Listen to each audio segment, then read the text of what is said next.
हे काय, जेव्हा कुस्तीतला पैलवान आपल्याला कसाच ऐकत नाही, जेव्हा मैदानात येऊन आपण त्याच्याशी लढाईच करू शकत नाही, मग तेव्हा कुठेतरी डोळ्यात माती टाकायचा प्रयत्न करतं, पण कुठं चावायचा प्रयत्न करतो, कोण कशाचा प्रयत्न करतो, अगदीच काय जमलं नाही आणि गडी म्हणून सांगतात. मग आमच्या मायमाऊलीला मध्ये घालून अडचण निर्माण करायचा प्रयत्न करतात. आणि तुमच्या दम आहे तर या ना मैदानात,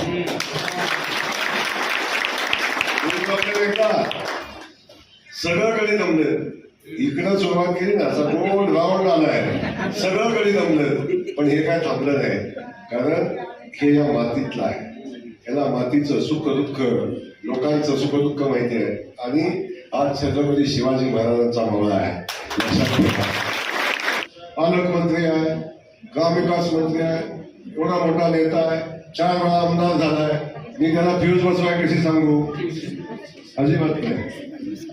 फ्यूज बसवायची असली तरी मी तयार आहे, एखाद्याची फ्यूज काढायची असली तरी मी तयार आहे,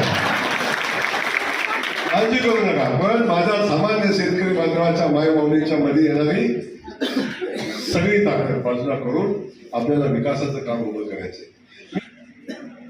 ज्याला इतिहास नाही, भूगोल नाही, ज्याच्या पाठीमागं बघितलं तर वडील शेतकरी, एक रेशमी दुकानदार, सोन्याचा चमचा कधी मला मिळालाच नाही, पण पायात घालायला चप्पल वयाच्या 16व्या वर्षापर्यंत मिळाली नव्हती.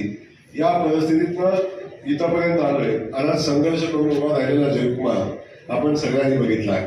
सोन्याचा चमचा तोंडात घेऊन आलेल्या लोकांनी कितीही प्रयत्न केले, कितीही अडचणी निर्माण केल्या, तरी सुद्धा जयकुमार गोरे थांबणार नाही.